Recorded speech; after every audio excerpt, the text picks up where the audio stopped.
Hai semuanya, perkenalkan nama saya Isabella Angelitella, biasanya dipanggil Bella. Saya berkuliah di Sekolah Tinggi Teknik Atlas Nusantara, Kota Ternate, dengan prodi Teknik Informatika. Nah, pada video kali ini, saya akan membahas materi dari pertemuan kedua sampai yang keenam. Tunggu apa lagi? Inilah pembahasan yang pertama, yaitu mengenai tentang pengenalan komputer. Pengenalan komputer. Apa itu komputer?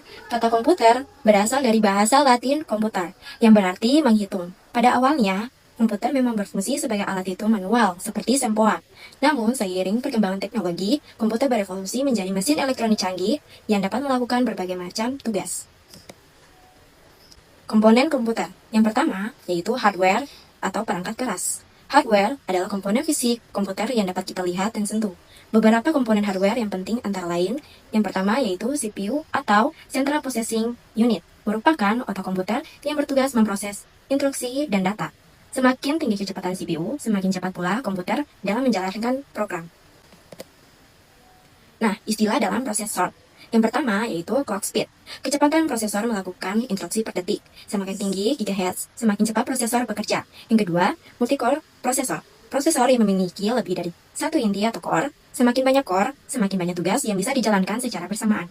Yang ketiga, ada multithreading. Teknik yang memungkinkan satu core menjalankan beberapa alur tugas atau thread sekaligus sehingga proses lebih efisien dan responsif. Yang keempat, parallel computing. Pemrosesan banyak tugas secara bersamaan dengan memanfaatkan beberapa core atau beberapa komputer sekaligus. Yang kelima, grid computing. Kerjasama banyak komputer berbeda lokasi untuk menyelesaikan satu pekerjaan besar, seperti riset atau perhitungan kompleks. Sistem on-chip adalah sebuah chip tunggal yang sudah berisi berbagai komponen penting komputer sekaligus, seperti CPU, GPU, RAM, modem, dan pengontrol lainnya. Tujuannya membuat perangkat lebih kecil, hemat daya, dan lebih cepat seperti pada smartphone dan tablet. Nah, kemudian ada memori. Bagian dari sistem komputer yang berfungsi untuk menampung atau menyimpan data maupun program. Berdasarkan fungsi dibagi menjadi dua. Yang pertama, primary memory. Dipergunakan untuk menyimpan data dan instruksi dari program yang sedang dijalankan. Yang kedua, secondary memory. Dipergunakan untuk menyimpan data atau program biner secara permanen. Nah, memori jenis lain, antara lain yaitu register. Memori paling kecil dan paling cepat di dalam prosesor. Digunakan untuk menyimpan data sementara saat prosesor sedang menghitung. Yang kedua ada cache memory. Memori berkecepatan tinggi yang menyimpan data yang sering digunakan agar prosesor bisa mengaksesnya lebih cepat daripada harus mengambil dari RAM. Nah, kemudian ada storage. Storage adalah komponen yang menyimpan data secara permanen. Jenis-jenis storage ini yang diumumkan digunakan antara lain yang pertama, hard disk drive atau HDD. Jenis storage tradisional yang menggunakan piringan magnetik untuk menyimpan data. Yang kedua ada solid state drive atau SSD. Jenis storage yang lebih baru dan lebih cepat daripada hard disk, menggunakan memori flash untuk menyimpan data. Kemudian yang terakhir ada flash disk. Perangkat penyimpan portable yang menggunakan memori flash. Semakin besar kapasitas storage, semakin banyak data yang dapat disimpan. Kemudian ada input dan output devices. Nah, input devices, perangkat yang digunakan untuk memasukkan data atau perintah ke dalam komputer. Contohnya, keyboard, mouse, scanner, kamera, dan mikrofon. Kemudian output devices, perangkat yang digunakan untuk mengeluarkan informasi dari komputer dalam bentuk yang bisa dilihat, didengar, atau dicetak. Seperti contohnya monitor, speaker, printer, dan proyektor. Berikutnya kita akan membahas mengenai software dan brainware. Software adalah program dan instruksi yang mengatur kerja komputer. Software tidak dapat dilihat secara fisik. Jenis-jenis software yang umum digunakan antara lain, yaitu sistem operasi, software yang mengontrol dan mengelola seluruh hardware dan software komputer, contohnya seperti Windows, macOS, dan Linux. Kemudian yang kedua ada aplikasi. Aplikasi software yang dirancang untuk menyelesaikan tugas tertentu, seperti pengolah kata, spreadsheet, dan browser web. Kemudian yang ketiga ada bahasa pemrograman. Software yang digunakan untuk membuat program komputer baru. Sedangkan brainware adalah pengguna komputer yang memberikan instruksi dan mengoperasikan komputer. Kalian brainware menentukan efektivitas penggunaan komputer. Brainware harus memahami cara kerja komputer juga. Kemudian selanjutnya ada perangkat keras. Yang pertama adalah portable komputer. Perangkat komputer yang mudah dibawa dan digunakan di mana saja, seperti laptop, notebook, dan tablet. Kemudian yang kedua ada thin clients, desktop, dan workstation. Thin client komputer sederhana yang bergantung pada server untuk proses utama. Kemudian desktop, komputer standar untuk pengguna sehari-hari di rumah atau kantor. Kemudian workstation, komputer berkinerja tinggi untuk pekerjaan berat seperti desain, animasi, atau engineering. Kemudian yang ketiga, ada server, mainframe, dan superkomputer. Server komputer yang menyediakan layanan atau data untuk pengguna lain dalam jaringan. Kemudian mainframe, komputer besar yang sangat kuat untuk memproses data dalam jumlah besar seperti perbankan dan pemerintahan. Kemudian superkomputer adalah komputer tercepat dan terkuat di dunia untuk perhitungan sangat kompleks, seperti riset ilmiah, cuaca, dan AI. Kemudian yang keempat ada server farm, data center, dan green computing. Server farm, kumpulan banyak server yang bekerja bersama. Kemudian data center, fasilitas yang berisi server, jaringan, dan sistem penyimpanan untuk mengelola data skala besar. Kemudian yang terakhir green computing, upaya menghemat energi dan mengurangi dampak lingkungan dalam penggunaan dan pembuatan teknologi. Kemudian yang berikutnya ada perangkat lunak.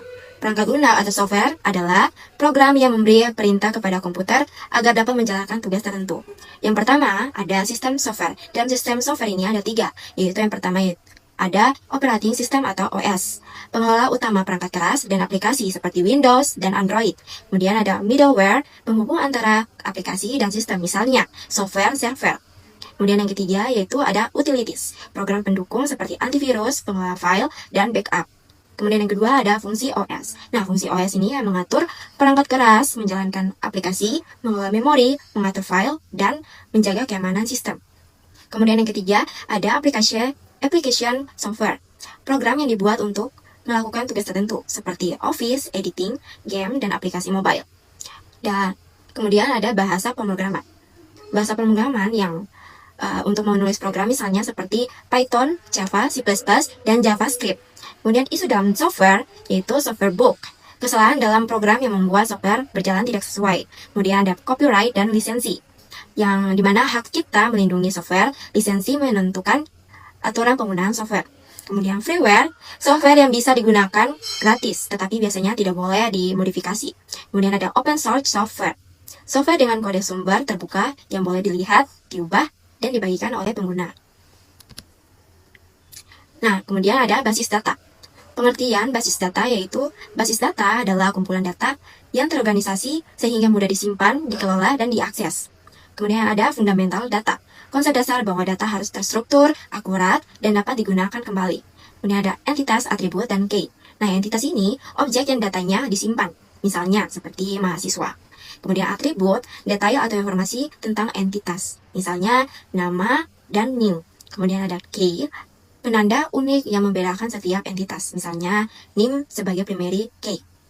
Kemudian yang kedua ada pemodelan data. A. Relational database model, model basis data yang menyimpan data dalam bentuk tabel-tabel yang saling terhubung. B. Manipulasi data, proses menambah, mengubah, menghapus, atau mengambil data dari database. Kemudian C. Data cleansing, membersihkan data dari kesalahan, duplikasi, atau inkonsistensi agar data lebih akurat. Kemudian D. SQL database, database yang menggunakan bahasa SQL atau Structured Query Language untuk mengolah dan manipulasi data. Kemudian yang ketiga ada Big Data. Big Data ini adalah data dalam jumlah sangat besar, cepat, dan beragam yang tidak dapat diolah dengan cara tradisional dan membutuhkan teknologi khusus. Materi selanjutnya yaitu e-commerce, konsep e-commerce dan m-commerce. Electronic commerce adalah transaksi jual beli barang atau jasa melalui internet menggunakan komputer atau perangkat digital. Kemudian mobile commerce, yang dimana transaksi online yang dilakukan melalui perangkat mobile seperti smartphone dan tablet. Kemudian yang kedua ada jenis-jenis e-commerce. Yang pertama ada B2C, bisnis ke konsumen, misalnya seperti Shopee, Tokopedia, dan lain-lain. Kemudian yang kedua ada B2B, bisnis ke bisnis, seperti supplier ke perusahaan. Kemudian yang ketiga ada C2C, konsumen ke konsumen, misal marketplace, pre-love. Kemudian ada C2B, yaitu konsumen menawarkan jasa atau produk ke perusahaan, atau bisa disebut freelancer. Kemudian yang terakhir ada G2C atau G2B, yang dimana layanan pemerintah ke warga atau bisnis. Kemudian yang ketiga ada penerapan e-commerce dan m-commerce, digunakan dalam retail, grosir, pemasaran, promosi, penjualan mobile, personalisasi belanja, perbandingan harga, retargeting, serta layanan keuangan seperti perbankan dan investasi. Yang keempat, yaitu sistem pembayaran, yang mendukung berbagai metode seperti e-wallet, mobile banking, kartu debit atau kredit, transfer bank, COD, dan payment gateway. Kemudian yang kelima, ada keamanan pembayaran. yang menggunakan enkripsi, OTP, autentikasi dua faktor, SSL, proteksi fraud, dan sistem verifikasi untuk menjaga transaksi tetap aman. Jadi, kesimpulannya, komputer adalah perangkat yang digunakan untuk mengolah data menjadi informasi dengan bantuan perangkat keras dan perangkat lunak. Perangkat keras mencakup komponen fisik seperti prosesor, memori, penyimpanan, dan berbagai perangkat input-output yang memungkinkan komputer bekerja. Sementara itu, perangkat lunak meliputi sistem operasi dan aplikasi yang memberi perintah agar komputer dapat menjalankan fungsinya. Dalam pengolahan data, basis data berperan penting sebagai tempat penyimpanan data yang terstruktur, sehingga data dapat diakses, dikelola, dan dianalisis dengan mudah. Pemodelan data, SQL, dan proses pembersihan data membantu menjaga kualitas dan keteraturan informasi. Kemudian perkembangan teknologi juga mendorong munculnya e-commerce dan m-commerce yang memanfaatkan jaringan internet untuk melakukan transaksi digital, menyediakan layanan yang lebih cepat, praktis, dan luas. Sistem pembayaran digital serta keamanan transaksi menjadi faktor pendukung untuk keberhasilan layanan ini. Secara keseluruhan, integrasi antara komputer, perangkat keras, perangkat lunak, basis data, dan e-commerce membentuk ekosistem digital modern yang mendukung kemudian akses informasi, otomatisasi, serta efisiensi dalam berbagai aktivitas sehari-hari dan bisnis. Nah, itu dia review materi dari saya. Mohon maaf bila ada tutur kata yang salah. Dan terima kasih juga bagi teman-teman yang sudah menonton video ini dari awal. Sekian dan terima kasih. Bye-bye.